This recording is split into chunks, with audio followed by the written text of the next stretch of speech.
Hi, my name's Celine Lopez, and I am with Early Childhood 25 class in Professor Melissa Thompson's class. The paper is an anti-bias paper, and I will do a mock news report.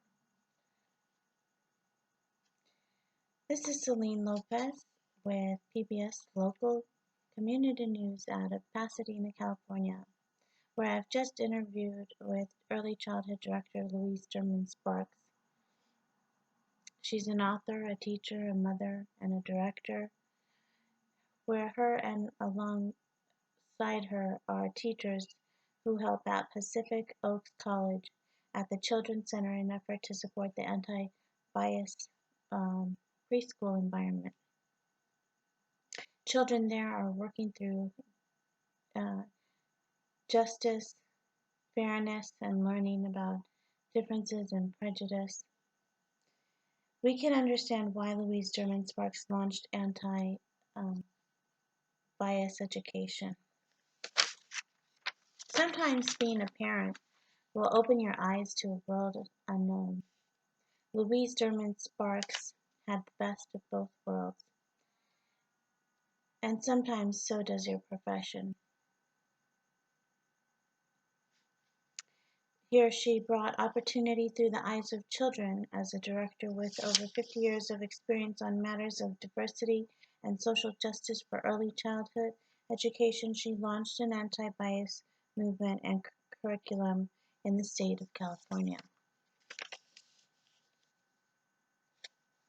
In this program, the children learn through exercises such as playing with dolls and using mirrors. For example, a doll exercise is letting children recognize that you can't wash the color of your skin, whereas they may tend to believe so without being told that you can't. This requires cognition and concrete thinking. The mirror exercises allow for table discussions on hair, texture, and eye color, similarities and differences. They have opportunities to compare and contrast. They're given opportunities where fear and denial are um,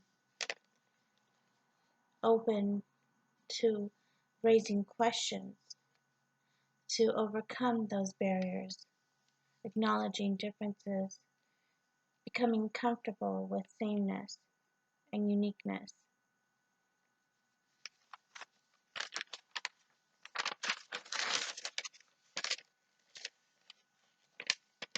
Children allow for opportunities to recognize unfair behavior, learning characteristics such as empathy, whether it is learned or taught, or already a natural tendency.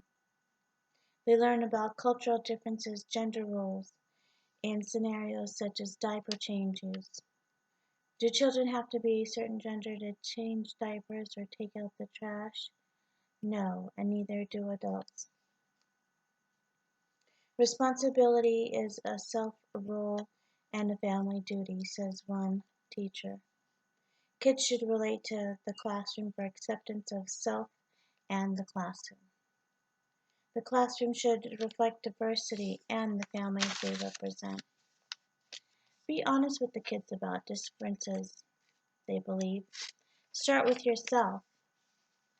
Another example here would be using the illustration of family trees.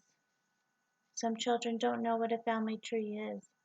They listen, they ask questions, they use their words when they can. Speaking of words, sometimes words hurt, and they are given opportunities to, again, be empathetic and learn about fairness. One teacher explains the complexity of metamorphosis, the scientific process, after all, of a caterpillar turning into a butterfly. Why is it that something like gender roles and relationships are not necessarily spoken of and yet it is relevant information such as eye shape and glasses, whether a child wears glasses or not. These are opportunities of conversation to give children opportunities to respond to their individuality. Another opportunity is talking about prediction and problem solving through the use of books and activities, whether it's arts and crafts or dramatic play. Feelings are to be talked about, strategies and solutions as well.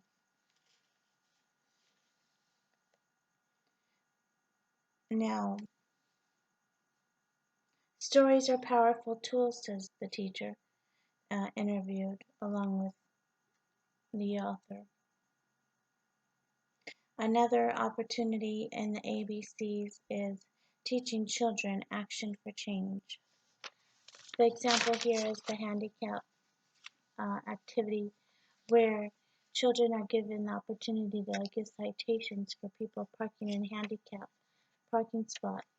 They're allowed to write their own explanation for the ticket after they understand why they're being cited, the drivers. Some books, such as Abiyoyo and My Father's a Nurse or My Grandma's Wheelchair, are used to emphasize the differences and uniqueness, and whether they see it in their immediate world or not, it still exists.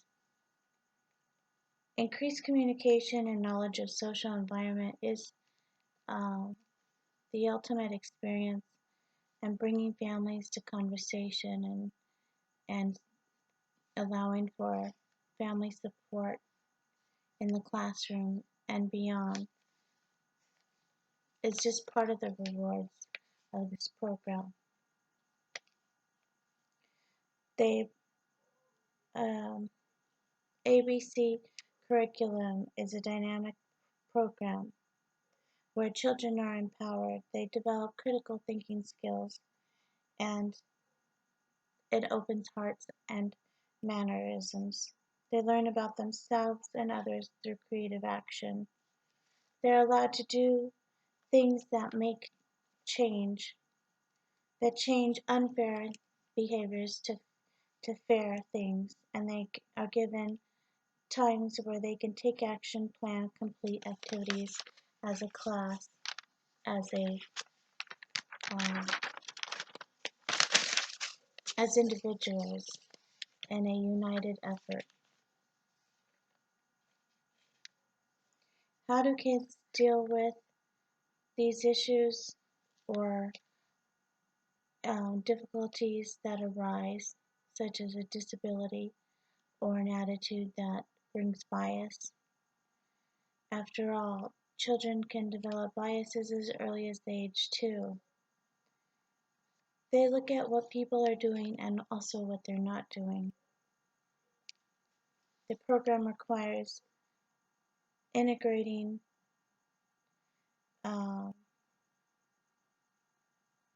learning in the classroom daily. They learn about how biases affect children and the process of learning. They overcome negative beliefs. So again, let's review what we've learned in this interview. They form a support group in this program. They helped each other to learn and try activities. They learned how children develop identity and beliefs and attitudes. They also had to look at their own attitudes and identify and evaluate their materials and themselves. They encourage you to free yourself to be creative.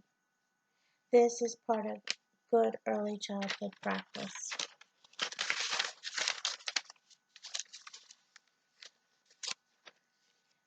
Have diversity. Learn not to discriminate. Children are given opportunities to initiate specific activities They also develop opportunities to involve parents. They also have to explain the importance of involving them in the classroom. Parents ultimately become a support group. They look at the similarities and differences, engage in thoughtful thinking and dialogue, respecting opinions, not allowing for biased behavior. They understand where the difficulties are and how to modify themselves and staff and parents. Ultimately, at the end of the day, they empower the children with what they can be. This is Celine Lopez with PBS Local Community News. Thank you for joining us today. Have a great day.